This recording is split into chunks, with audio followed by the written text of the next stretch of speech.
Bismillahirrahmanirrahim. Assalamualaikum warahmatullahi wabarakatuh.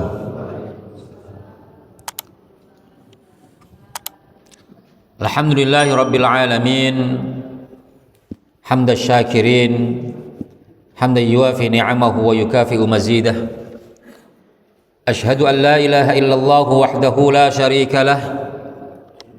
Wa ashhadu anna Muhammadan abduhu wa rasuluhu la nabiyya ba'dah. Allahumma salli wa sallim wa barik ala nabiyyil mustafa Muhammadin sallallahu alaihi wasallam wa ala alihi wa ashabihi wa man da'a bi da'watihi ila yaumiddin, amma ba'd. Asbahna ala fitratil Islam wa kalimatil ikhlas wa ala dini nabiyyina Muhammadin sallallahu alaihi wasallam wa ala millati abina Ibrahim alaihissalam. Ikhwatal iman hafizakumullah. Pada pagi hari ini alhamdulillah kita masih dilindungi oleh Allah Subhanahu wa taala dari berbagai macam musibah, bencana yang saat ini banyak menimpa manusia. Dan semoga Allah Subhanahu wa taala senantiasa limpahkan kepada kita karunia dan nikmat-Nya agar kita terus bisa melaksanakan kewajiban kita sebagai manusia kepada Allah Subhanahu wa taala, yaitu untuk beribadah kepadanya. Dan selanjutnya mudah-mudahan kita dipertemukan dengan Allah Subhanahu wa taala dalam keadaan iman, meraih kebahagiaan abadi di akhirat berupa surga, amin ya rabbal alamin. Hadirin ma'asyiral muslimin, jamaah salat subuh yang dimuliakan Allah. Kajian kita pada pagi hari ini adalah kajian akhlak. Dan di antara akhlak seorang muslim adalah khuluqu al-ulfah. Al-ulfah. Apa itu al-ulfah? Makna al-ulfah secara istilah memiliki makna yang sangat banyak. Di antaranya adalah kata para ulama, al-ulfatu huwa ijtima'un ma'a ilti'amin wa mahabbatin, yaitu adanya ijtima', pertemuan. Al-ulfah adanya pertemuan antara seseorang dengan seseorang yang lain. Ma'a ilti'amin wa mahabbatin, pertemuan yang diwarnai dengan keakraban dan rasa cinta. Di situ ada keakraban, keharmonisan, dan diwarnai dengan penuh cinta kasih. Ini makna al-ulfah. Waqila, makna yang lainnya adalah al-wi'amu wal inasu, yaitu adanya keakraban dan keserasian, kecocokan, kesatuan, wa adamul furqah, tidak berpisah, bercerai-berai. Berasal dari kata juga ta'liful qulub, dari kata al-ulfah memiliki suku kata yang sama dengan at-ta'lif. Ta'liful qulub, menyatukan hati-hati. Karena itu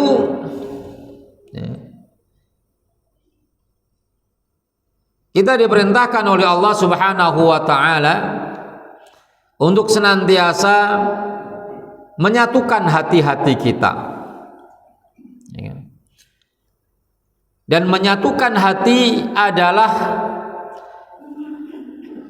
karunia dari Allah Subhanahu wa taala, di mana yang mampu untuk menyatukan hati-hati kita adalah Allah Subhanahu wa taala.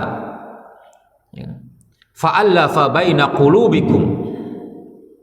Allah Subhanahu wa taala lah yang kemudian menyatukan hati-hati kalian.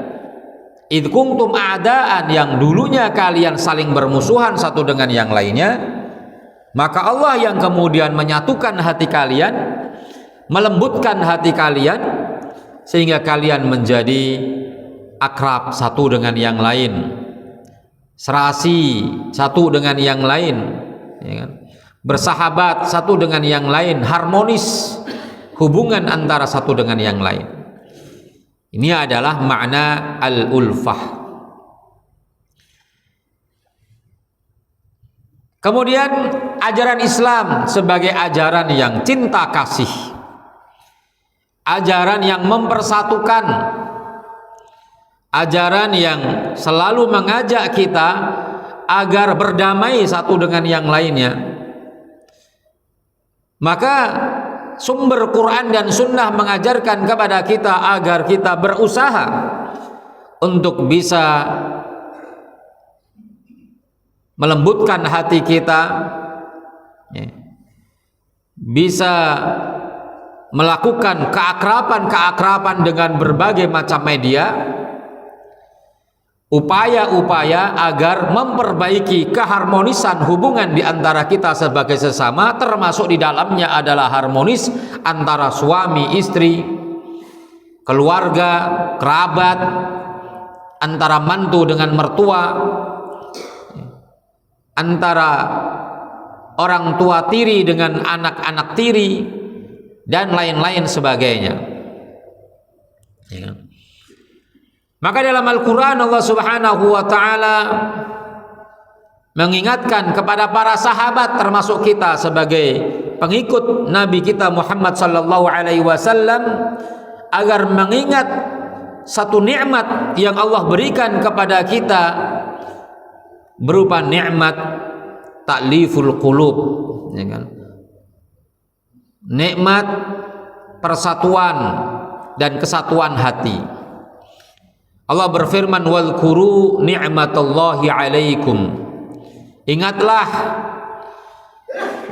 satu nikmat dari Allah yang telah diberikan kepada kalian, di mana yang asalnya id kuntum a'daan, yang dulunya kalian bermusuh-musuhan, fa'allafa baina qulubikum fa asbahtum bi ni'matihi ikhwana. Lalu Allah satukan hati-hati kalian, kemudian kalian dengan nikmat tersebut menjadi bersaudara. Dan saudara identik dengan rasa cinta dan kasih, saling melindungi. Bi ni'matihi ikhwana. Juga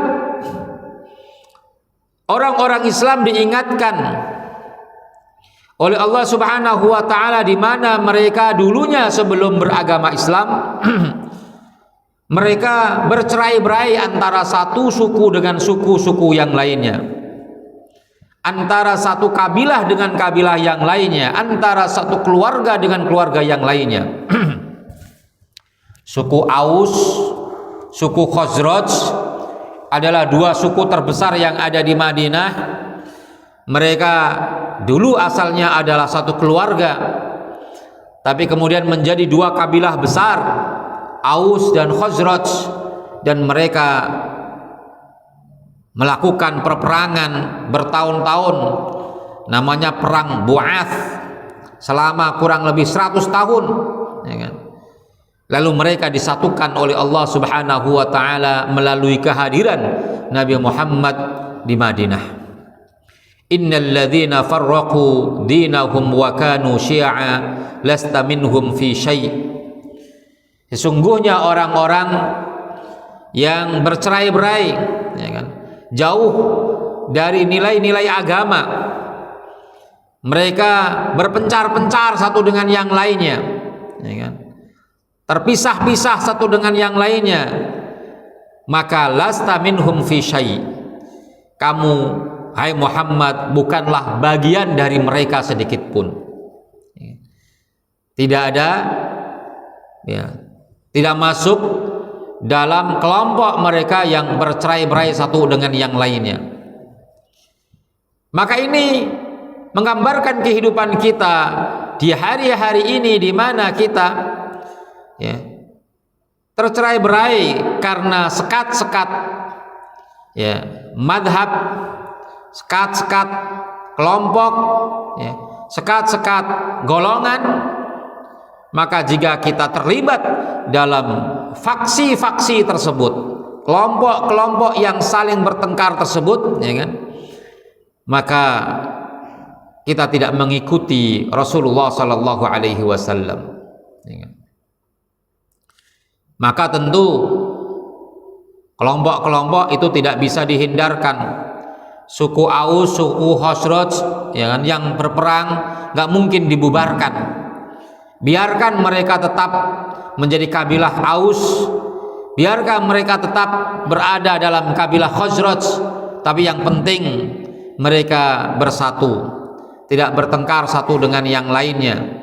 Sama dengan kita, biarkan orang bermadhab, ya, sesuai dengan keyakinannya, biarkan mereka berorganisasi, ya, yang berbeda satu dengan yang lainnya, biarkan mereka punya partai yang berbeda satu dengan yang lainnya, tetapi yang paling penting adalah mereka tidak bertengkar, mereka saling menghormati, mereka selalu berusaha menjaga persatuan dan kesatuan. Itulah ajaran Islam.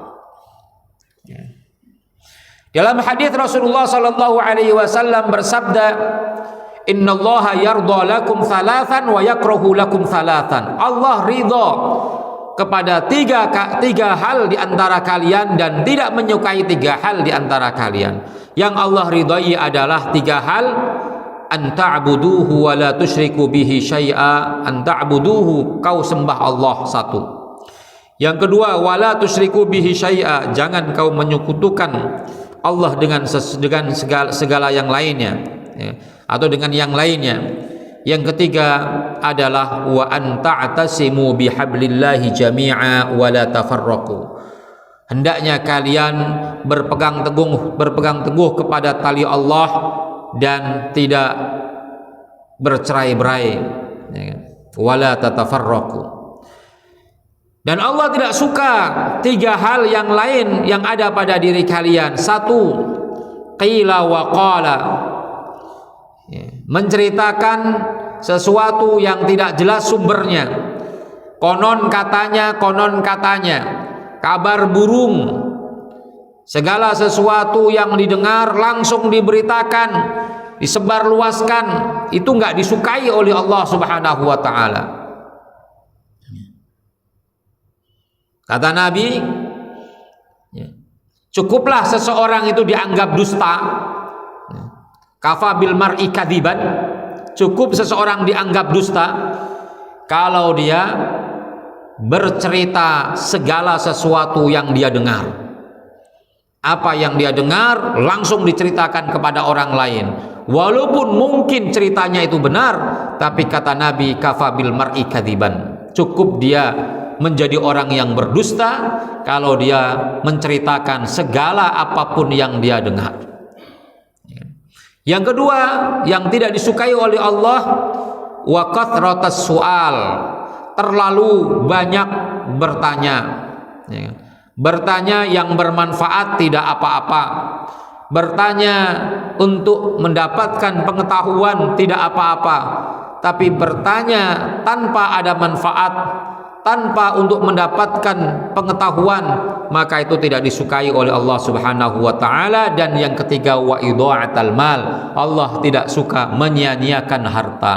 Walaupun harta kita banyak, tapi hendaknya kita hemat, jangan digunakan untuk hal-hal yang tidak ada gunanya atau berlebihan, israf atau tabdzir, ya, mubadzir, ya, membuang-buang harta, ya, itu tidak disukai oleh Allah Subhanahu wa taala. Walaupun uang-uang kita sendiri, harta kita sendiri, tapi kalau tidak bermanfaat maka tidak disukai oleh Allah. Jadi satu dari tiga hal yang diridhai oleh Allah Subhanahu wa taala adalah wa anta'tasimu bihablillahi jami'a wa la tafarraqu. Kalian berpegang teguh kepada tali Allah dan tidak bercerai-berai.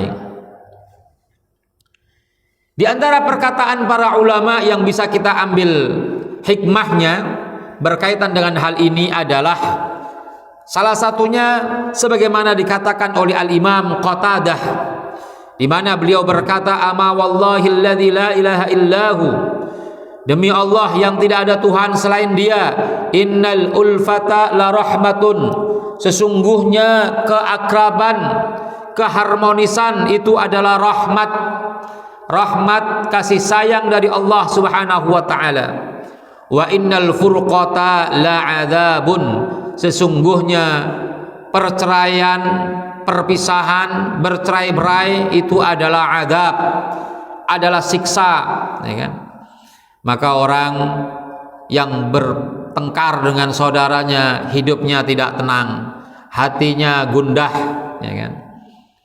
Tapi orang yang akrab dengan siapapun, ya, masuk ke dalam lingkaran siapapun, diterima oleh siapapun, hatinya tenang, hatinya damai, gembira, ya, karena ia bisa mengenal banyak orang, bisa diterima oleh banyak orang, ya kan? Kita kalau datang ke tempat orang lain lalu orang itu menolak kita, maka kita pasti pikiran, ya kan? Ada apa dengan diri saya, ya kan? Kemudian Al-Imam Ibnu Taimiyah mengatakan bagaimana para sahabat dahulu yang tidak jarang mereka berdebat, berselisih paham, ya, tetapi mereka tetap bisa menjaga perasaan satu dengan yang lainnya, tetap hormat satu dengan yang lainnya. Ibnu Taimiyah mengatakan wa kana salafu yatanadharuna fil mas'alah. Para ulama salaf, sahabat, tabi'in, tabi'ut tabi'in itu adalah ulama salaf, ya kan? Ya, karena salaf itu dalilnya adalah hadis Nabi, khairul quruni qarni, thumma yalunahum, thumma alladhina yalunahum, ya kan? Dalam riwayat yang lain disebutkan 3 kali, ya kan? Sebaik-baik generasi adalah generasiku, yaitu para sahabat, kemudian yang datang setelahnya para tabi'in, kemudian datang setelahnya tabi'in. Dalam riwayat yang lain tambah satu lagi, yaitu tabi'in, ya kan? Sampai 4 generasi, sahabat, tabi'in, tabi'in, tabi'in. Itu adalah disebut dengan salafus salih, ya kan? Generasi yang terjaga, ya, sebagaimana yang dikatakan oleh Nabi sebagai generasi yang terbaik. Mereka yatanadharuna fil masalah, mereka selalu berdebat dalam banyak masalah, ya kan? Yang sebenarnya perbedaan-perbedaan pendapat yang ada di saat sekarang ini sudah pernah diperdebatkan oleh para ulama salaf, ya kan? Maka kalau kita baca pendapat para ulama madhab, maka pasti para ulama madhab itu ada gurunya, dan gurunya adalah para tabi'in, para sahabat. Sehingga perbedaan madhab juga kelanjutan dari perbedaan para tabi'in dan para sahabat. Munadharata musyawaratin wa munasahatin, tapi debatnya itu debat musyawarah, artinya mencari kebenaran, mencari ketepatan yang pas, yang kuat pendapat yang mana, ya, bukan berdebat untuk bertengkar. Wa munasahatin, dan debat yang diwarnai dengan saling menasehati, karena yang berpendapat merasa pendapatnya benar, pendapat lawannya tidak benar, maka upayanya adalah dalam rangka untuk menasehati bahwa pendapatnya itu tidak tepat atau kurang tepat. Ini pendapat yang tepat dalam rangka munasahah, saling menasehati. Wa rubbama ikhtalafa qauluhum fil mas'alatil ilmiyati wal amaliyah, bahkan perbedaan itu mencakup perbedaan secara ilmiah dan secara amaliyah. Madhab, pandangan-pandangan ulama itu adalah perdebatan atau perbedaan ilmiah. Tapi ada yang kemudian secara amaliyah, secara amal, tata cara beribadah, tata cara bermuamalah juga terjadi perbedaan. Ya. Tetapi ma'a baqail ulfati wal ismati wa ukhuwatid din, perdebatan itu tetap berada dalam koridor ya keharmonisan, dalam koridor al-ismah, ya kan, saling menjaga kehormatan, tidak merendahkan, tidak menghinakan, dan dalam koridor ukhuwatud din, persaudaraan dalam agama. Bapak Ibu sekalian yang dirahmati oleh Allah Subhanahu wa taala, kemudian madzahirul ulfah, tanda-tanda adanya keharmonisan dan keakraban sesama kaum muslimin. Di antara tanda-tandanya adalah yang pertama, ijtima'ul muslimina fis shalawatil jami'ati, pertemuan orang-orang Islam secara periodik, ya kan, secara ya periode berpari-periode, ya kan, dalam salat-salat yang telah Allah ajarkan kepada kita. Semisal salat secara berperiodik dalam salat berjamaah sehari 5 kali, itu adalah tanda-tanda adanya keakraban.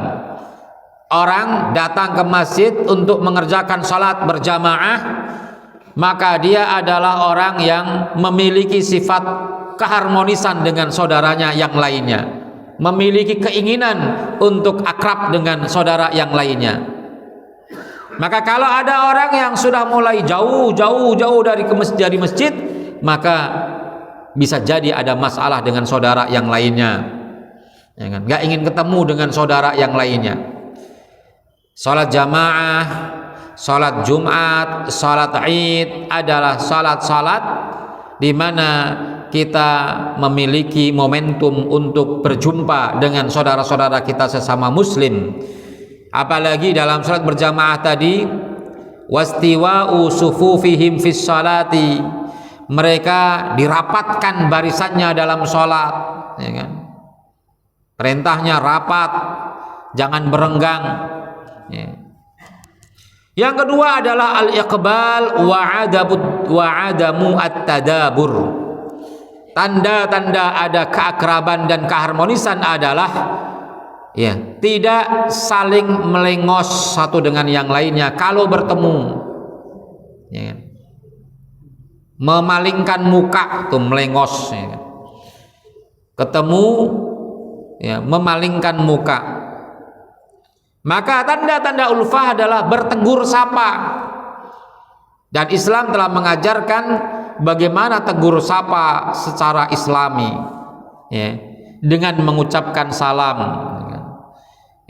liman arafta aw lam ta'rif, kepada siapapun yang kamu kenal atau tidak kamu kenal.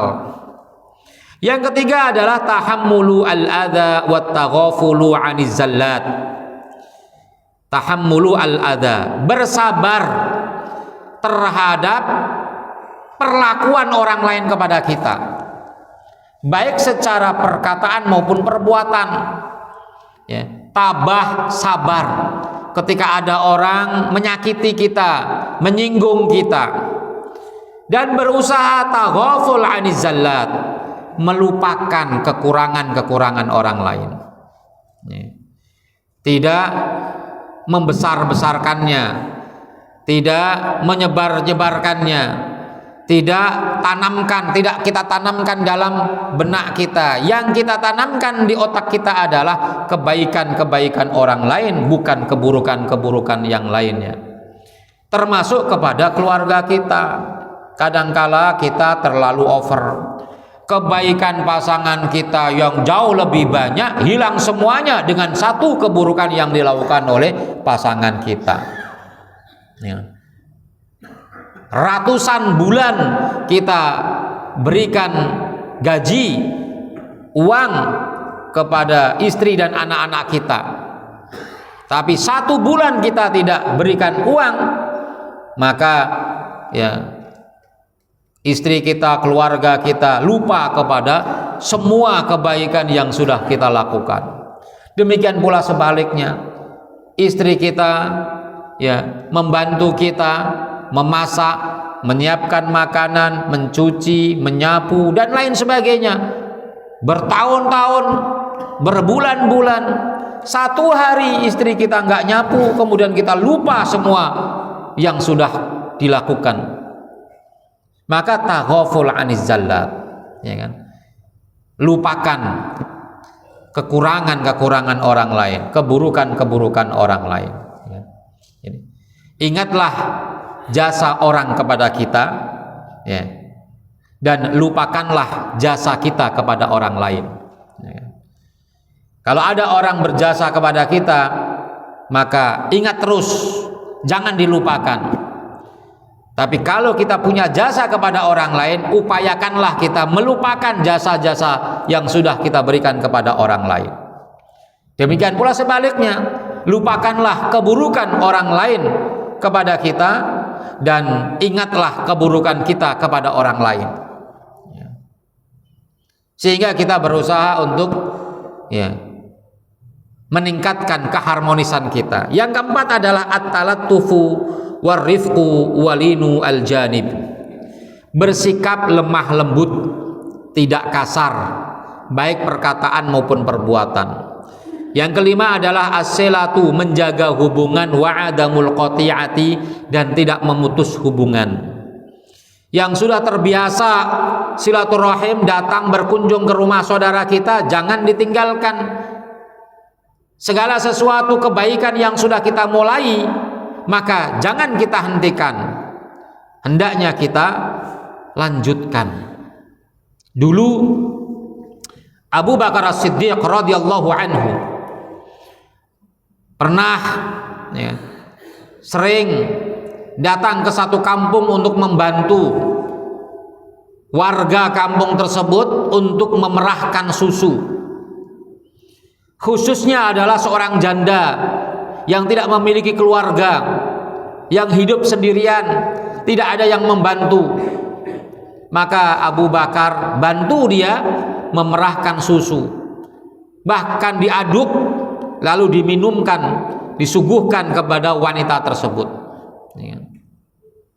Bahkan ditawarkan, ya kan, Bu, ini susunya dibuang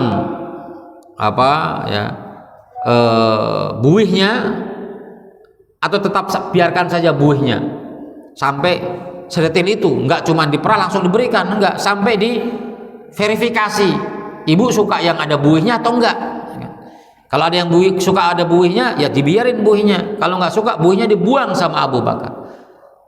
Ketika Rasulullah meninggal dunia, maka Abu Bakar ditunjuk menjadi khalifah, dan warga masyarakat kampung tersebut merasa kehilangan Abu Bakar.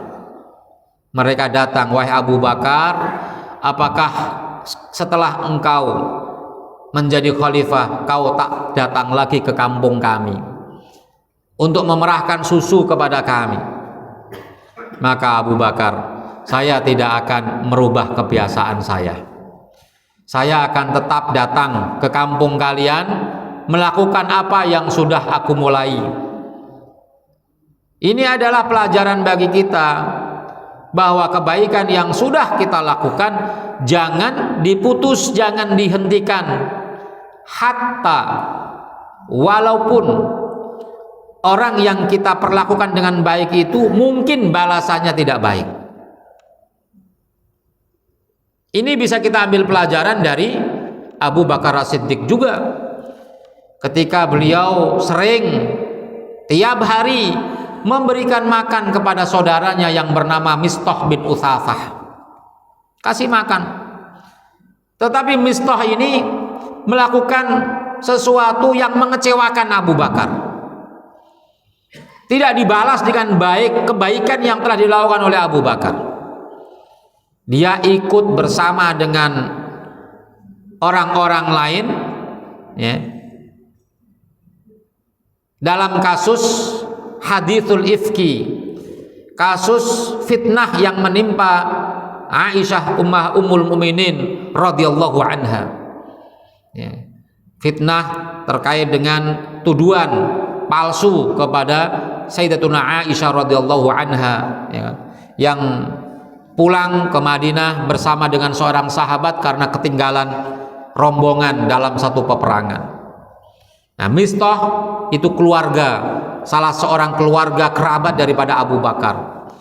Tapi dia bukan membela Aisyah, tapi justru ikut membicarakan Aisyah. Maka Abu Bakar sebenarnya secara manusiawi, ya, kita nggak bisa salahkan, ya, ingin menghentikan infak nafkah yang dia berikan kepada Mistah bin Utsatsah. Ternyata sikap Abu Bakar ini keliru, ya. Ditegur oleh Allah Subhanahu wa taala bahwa apa yang ingin dilakukan oleh Abu Bakar itu enggak sepantasnya dilakukan oleh orang sekaliber Abu Bakar, ya kan? Maka kemudian Abu Bakar tidak menghentikan sedekahnya. Jadi apa yang sudah kita mulai, maka jangan kita hentikan satu kebaikan yang sudah kita awali.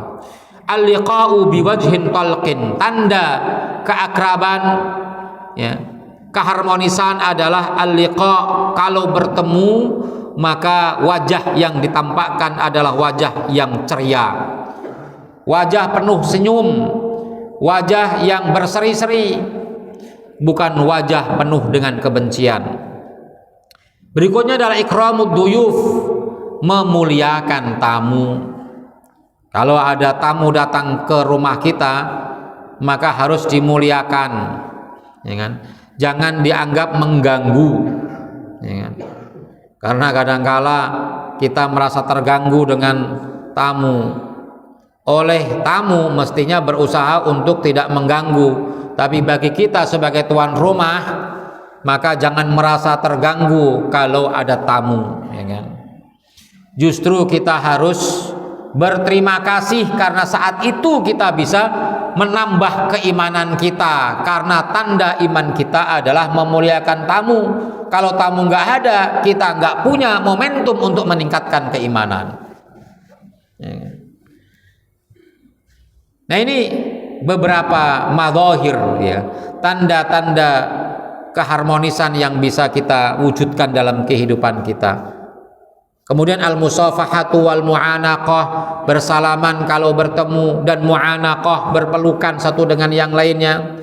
At-tahni'atu bil farahi, mengucapkan ucapan selamat ketika orang mendapatkan kegembiraan, ya, menikahkan anaknya, datang kita ucapin selamat.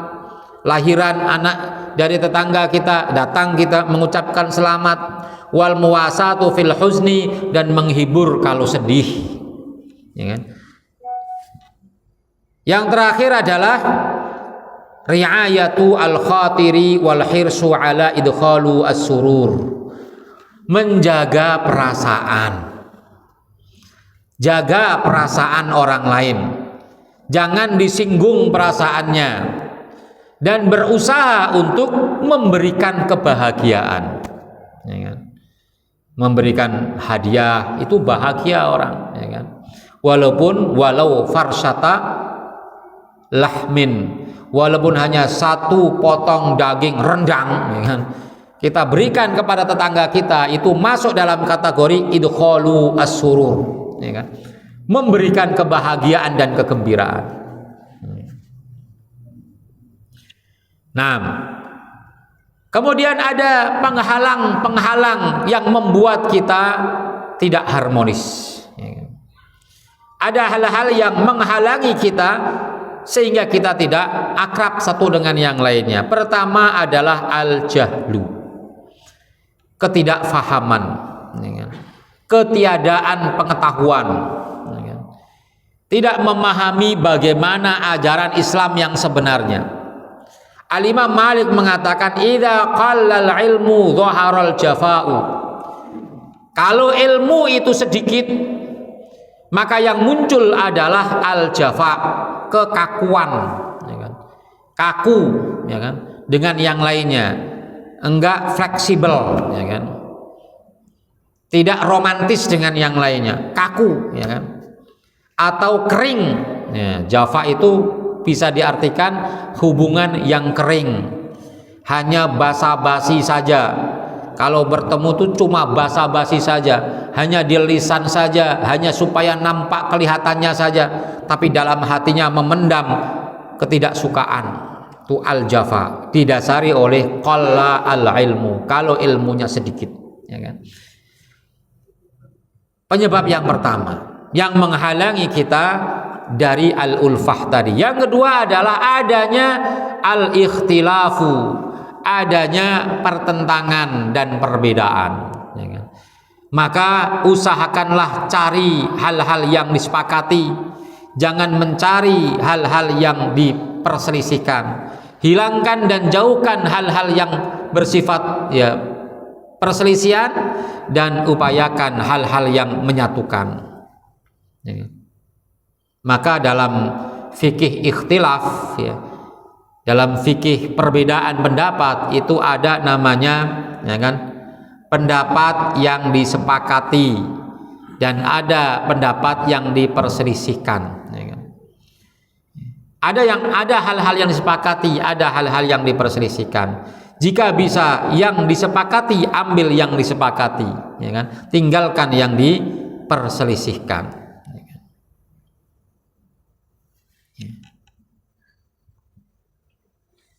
Misalnya, ya, para ulama berbeda pendapat apakah kalau membaca surah Al-Fatihah itu wajib baca basmalah ataukah tidak.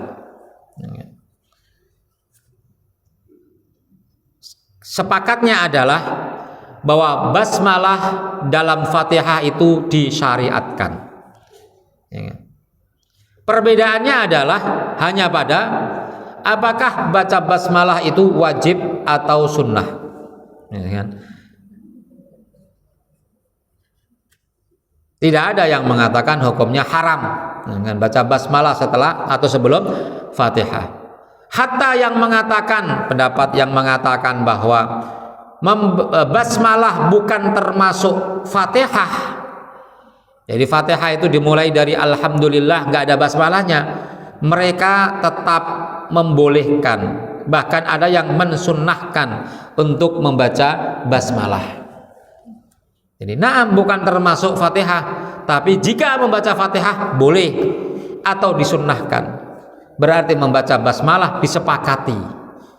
Hanya saja bedanya yang ini bilang wajib, yang ini tidak wajib. Itu namanya pendapat yang disepakati, ya kan? Sehingga ada namanya tahriru mahallin niza', ya kan? Artinya ketika membahas perbedaan itu sampaikan dulu hal-hal yang disepakati, baru kemudian bicara tentang yang diperselisihkan, ya kan? Nah, ya seperti misalnya orang wudhu, ya kan jumhur ulama mengatakan kumur-kumur itu sunnah, tapi ada ulama yang mengatakan kumur-kumur dalam wudhu itu hukumnya wajib. Berarti yang disepakati apa? Ya kumur-kumur, ya kan? Kumur-kumur dilakukan kumur-kumurnya, ya kan? Itu yang disepakati, ya kan? Gak ada orang yang kemudian mengatakan kumur-kumur itu hukumnya haram misalnya. Jadi disepakati adalah kumur-kumur. Bedanya ini wajib, ini sunnah. Gitu. Itu yang kemudian namanya pendapat yang disepakati. Maka terjadinya terlalu banyak ikhtilaf, perbedaan bisa menyebabkan hilangnya keharmonisan. Ya kan? Oleh karenanya Nabi mengatakan, wala takhtalifu fatakhtalifa qulubukum. Ketika Nabi membariskan barisan sholat, Nabi katakan jangan jauh-jauhan, ya kan? Kalau baris dalam sholat jangan jauh-jauhan, rapetin, deketin, ya kan? Kalau kamu berjauh-jauhan maka akan menyebabkan hati-hati kalian juga akan menjauh, akan berjauhan hatinya, sehingga jauhnya hati ditandai dengan jauhnya fisik, ya kan? Jauhnya badan. Kalau orang sudah berjauhan, kalau ngaji duduknya jauh-jauhan, kalau sholat jauh-jauhan, ya kan? Nggak mau deket-deketan, ya kan? Itu bisa menyebabkan berjauhnya hati-hati kita, ya kan? Yang ketiga adalah at-tahazzubu, yaitu bergolongan-golongan, berfaksi-faksi, berkelompok-kelompok. Kan kita sering, kalau di masjid ini mungkin tidak ada, ya. Di satu masjid yang lainnya itu ada kelompok-kelompok, ya kan? Kalau sholat tarawih kelompok-kelompok, ada kelompok 8 rakaat, ada kelompok 20 rakaat. Yang enggak ada adalah kelompok 36 rakaat, itu enggak ada. Padahal dalam fikih itu ada 3 pendapat, ya kan? Ada 8, ada 20, ada yang 36. Tapi enggak ada yang memperselisihkan 36, ya kan? Kenapa? Kebanyakan soalnya sepakat untuk ditinggalkan, gitu kan? Padahal itu termasuk yang diperselisihkan. Berapa rakaat sholat tarawih, ya kan? 8, 20, 36. Itu perbedaan pendapat, ya kan? Jadi ada kelompok-kelompok sendiri, kelompok sono, kelompok sini, ya kan? Dalam masjid ada yang kelompok ahlul hisab, ada yang ahlu tidak menghisap rokok, gitu. Karena ada yang ahlul hisab kelompok sendiri. Ada di masjid tuh, di satu komplek nggak jauh dari rumah saya, ya kan? Pengajiannya itu 2 kelompok, ya kan? Kelompok ahlul hisab dan kelompok tidak ahlul hisab. Jangan ngaji di situ, susah, kagak bisa ngerokok, ya kan? Kalau mau gampang, enak, nyaman ngerokok bebas, kan? Ikut pengajian yang malam ini. Nah itu ada begitu tuh, ya kan? Padahal juga yang tidak merokok juga nggak melarang kalau seandainya merokok, ya kan? Apalagi kalau udah maulidan, masya Allah, asbak di mana-mana, ya kan? Nah, kalau masjidnya nggak ber-AC, kalau ber-AC rokok asapnya di mana-mana kan juga ngelepek di situ kan, di dalam itu nggak keluar asapnya, ya kan? Jadi ada kelompok-kelompok seperti itu, namanya tahazzub, ya kan? Dan itu yuaddi ila budlalil ulfah, ya kan? Bisa menyebabkan hilangnya keharmonisan dan keakraban tadi. Yang keempat adalah at-tanafusu 'alad dunya, yaitu ngejar-ngejar dunia. Dunia itu punya potensi yang besar untuk memisahkan kita, ya kan? Gara-gara dunia, ngejar dunia, rebutan jabatan, rebutan sembako, itu kita bisa berantem satu dengan yang lainnya. Sembakonya cuman ada 50, yang datang 100, ya. Pasti yang nggak dapat itu marah-marah. Yang disalahin siapa? Pak RW. Oh ya, dari sononya 50 kok Pak RW yang disalahin. Pak RW ya juga nggak mau tekor, ya kan? Masa suruh nombokin, ya kan? Yang salah adalah kenapa yang datang 100 udah tahu yang dapatnya cuma 50, ya kan? Nah itu ada di kampung saya, itu ada begitu tuh. Saya pernah itu ngasih, ya, sebagian orang saja yang dekat dengan, ada pesantren di tempat saya, yang dekat-dekat pesantren, yang nempel dengan pesantren, kita siapin 30 sembako. Tapi yang jauh-jauh merasa berhak, ya kan? Dia datang juga, wah itu punya motor datang dapat sembako. Lah kita yang nggak punya motor, nggak punya apa-apa, nggak punya pekerjaan, nggak dikasih, gitu. Padahal tujuannya adalah diutamakan yang paling dekat dulu, ya kan? yang jauh ntar, maka kita bilang udah nanti kesempatan yang lainnya gantian, ya kan? Jadi begitu, ya kan? Disebabkan karena tanafus alat dunia, mengejar dunia, ya kan? Apalagi kemarin kita pilkada, ya kan? Gara-gara mendapatkan amplop, ya kan? Yang sini dapat amplop, yang sini tidak dapat, gitu kan? Maka idealisme kita dibeli, ya kan? Tidak lagi secara ya kita memilih secara naluri, ya kan? Tapi karena dunia tadi, ya kan? Padahal cuma 100.000, nggak tahu di sini berapa Pak? 200.000 itu 2 hari habis, ya kan? Ya. Maka Al-Imam Hamdun Al-Qassar mengatakan, aslu raf'il ulfati min bainil ikhwani hubbud dunya. Penyebab utama hilangnya keharmonisan di antara al-ikhwan, ya, di antara satu saudara dengan saudara yang lainnya adalah hubbud dunya, cinta pada dunia, ya kan? Demikian pula Abu Abdurrahman As-Sulami mengatakan, qalla ma yaqa'u bainal ikhwani mukhalafa illa bisababid dunya. Sedikit sekali terjadinya perselisihan yang terjadi pada sesama kaum muslimin kecuali sebabnya adalah dunia. Yang kelima adalah al-asabiyatu wad-du'i wad-daghinatu wat-tahaluku 'alal intiqam. Artinya karena fanatisme, ya kan? Cinta buta tuh asabiyah. Cinta buta, nggak peduli benar salah, ya kan? Dicintai mati-matian, salah juga dicintai, salah juga dibela, tuh asabiyah. Tidak lagi objektif dalam menilai sesuatu, dan daghinah, dendam, ya kan? Adanya dendam, ya kan? Dendam kesumat bahasa kita, itu daghinah, ya kan? Ini yang dikatakan oleh Al-Imam Abu Abdullah Al-Qurtubi, ya kan? Wa kana ta'alluful qulubi ma'al asabiyyati syadidati fil arabi min ayatin nabi walam, ya, wa mu'jizatih, ya kan? Sallallahu alaihi wasallam wa mu'jizatih. Persatuan hati yang ada di kalangan bangsa Arab, padahal pada waktu yang bersamaan di sana ada asabiyah, kesukuan, qaumiyah. Jadi Nabi datang bisa menyatukan orang Arab yang selama bertahun-tahun mereka tenggelam dalam asabiyah, lalu bisa bersatu. Itu salah satu mukjizat Nabi. Artinya orang yang sudah fanatik itu sulit sekali untuk disatukan. Maka ada yang ta'assub, ya, fanatik kepada madhab, ya kan? Sehingga orang yang beda dengan madhabnya kemudian dicaci maki atau disesat-sesatkan, ya. Itu asabiyah.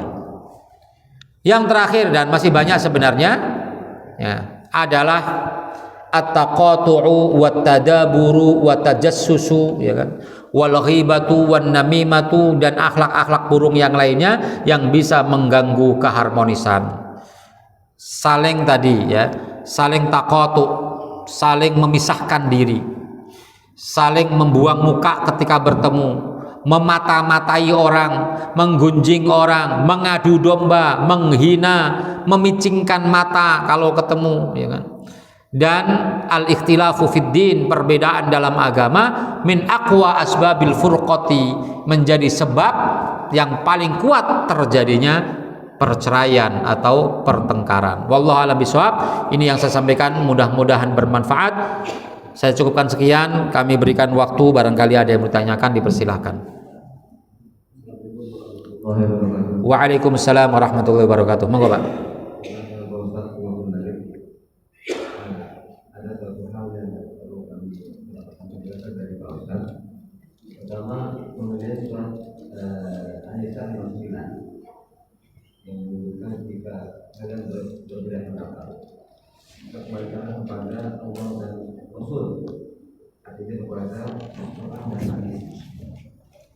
Nah, ini pendapatnya seperti apa kalau saya jelaskan apa syariat sosial Al-Quran? Cuma terkait dengan 8,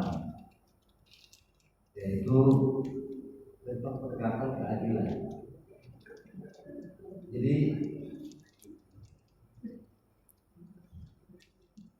wahai orang-orang yang beriman, jadilah kamu penegak keadilan karena Allah ketika menyesaksi dengan adil, dan janganlah menjadi anak kepada suatu kaum mendorong kamu berlaku tidak adil, dan berlaku adillah karena adil itu dekat dengan takwa, bertakwalah pada Allah.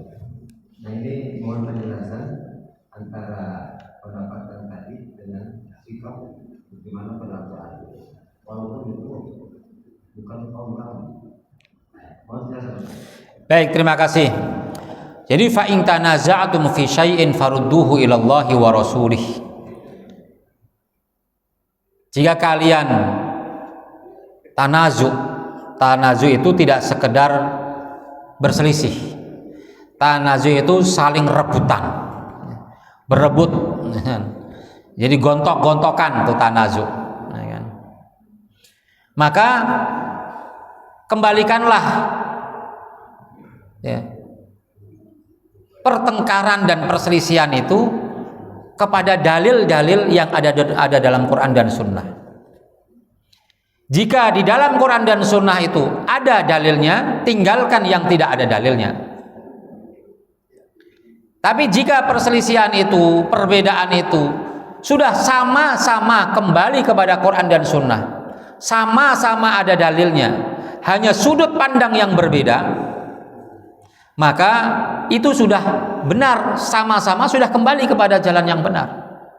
Ya. Misalnya ada orang berbeda pendapat dalam masalah haid. Apakah orang yang iddah, ya, orang yang bukan haid, orang yang iddah setelah bercerai, di mana haidnya masih aktif, apakah dia menggunakan ya iddahnya itu selama 3 kali haid atau 3 kali suci? Orang dicerai, dia nggak boleh nikah sampai ketemu 3 kali haid atau 3 kali suci. Orang berbeda, ya kan? Maka kembalikannya kepada Quran. Quran mengatakan wal mutallaqatu yatarabbasna bi anfusihinna thalathata quru. Orang yang diceraikan, wanita yang ceraikan itu hendaknya dia menjalani masa iddah selama 3 kali quru. Sudut pandangnya memaknai quru berbeda-beda. Ada yang mengatakan 3 kali haid, 3 kali suci. Jadi 2 yang berbeda, tapi dua-duanya sudah kembali kepada Quran dan Sunnah. Yang nggak boleh adalah kemudian yang bertentangan dengan Quran dan Sunnah. Misalnya ada pendapat yang lain yang nggak ada dalilnya. Misalnya, oh enggak, saya nggak perlu pakai iddah-iddahan. Habis dicerai langsung kawin, misalnya dengan yang lainnya. Nah itu yang tidak kembali kepada Quran dan Sunnah. Lalu kemudian ayat yang berikutnya yang tadi disampaikan terkait dengan ya, bersikap adil, ya kan? Janganlah kebencian kamu kepada suatu kaum membuat kamu tidak adil, artinya tidak objektif. Dalam hukum, kalau dalam hukum persidangan sebagai seorang hakim, maka sebenarnya konteksnya di situ, ya kan? Kamu sebagai seorang hakim, seorang pemimpin, janganlah dipengaruhi oleh kecintaan atau kebencian kepada orang yang sedang dihakimi. Baik orang itu kita cintai atau orang yang kita benci, kita harus objektif dalam menelurkan, menghasilkan hukum. Jangan karena kita cinta sama dia kemudian kita bebaskan dia. Jangan karena kita benci sama dia kemudian kita hukum dia. Maka bersikaplah dengan sikap yang adil. Kalau salah katakan salah, kalau benar katakan benar. Walaupun kita nggak suka sama dia, tapi kalau dia benar harus dibenarkan. Walaupun kita cinta sama dia, tapi kalau dia salah maka harus kita salahkan. Konteksnya di situ. Dalam kehidupan bersosial maka kita juga harus objektif. Contohnya misalnya kita punya pemimpin kita dulu tidak kita pilih. Jangan yang ada di benak kita adalah salah gara-gara kita nggak suka sama dia, ya kan? Demikian pula sebaliknya, kalau kita memilih dia, jangan semuanya benar walaupun ada yang salah, ya kan? Kalau dia salah kita katakan salah walaupun kita pemilihnya. Kalau benar ya kita benarkan walaupun kita nggak memilihnya. Jangan semua dibela, salah dibela, ya kan? Salah cari pembelaan, cari pembenaran. Jangan begitu, itu namanya tidak adil. Kita harus objektif, ya kan? Jadi demikian. Walaupun kemarin misalnya saya nggak memilih Pak Prabowo, tapi kalau Pak Prabowo misalnya beliau tegas dalam memberantas korupsi, kita akui jempol, luar biasa. Ya. Tapi kalau misalnya ada yang salah, ya mungkin ada walaupun kita belum menemukan. Misalnya masalah makan gratis ternyata banyak, ya kita kritik gitu kan. Karena memang kebijakan itu, ya kan, bukan salah, pelaksanaannya kurang baik, ya kan. Karena kan kita tahu kan makan gratis. Dulu kita membayangkan itu makan gratis kita juga dapat orang-orang tua. Kita semuanya dapat kan? Ada yang membayangkan dulu bahwa makan gratis itu buat anak-anak saja. Enggak, kita juga dapat gitu kan. Makanya banyak, oh ya kita pilih karena kita mau dapat makan siang gitu kan. Ternyata anak-anak sekolah doang yang dapat, ya kan.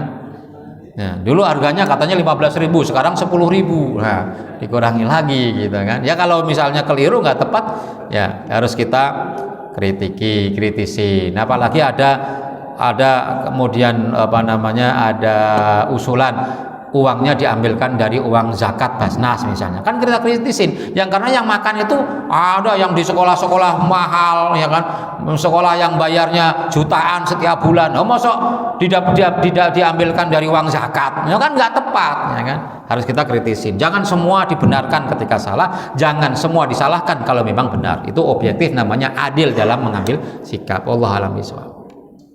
Ada Pak lagi? Baik Bapak Ibu sekalian, kita akhiri pertemuan kita dengan sama-sama membaca doa kafatul majlis. Subhanakallahumma bihamdika asyhadu an la ilaha illa anta astaghfiruka wa atubu ilaik. Assalamualaikum warahmatullahi wabarakatuh.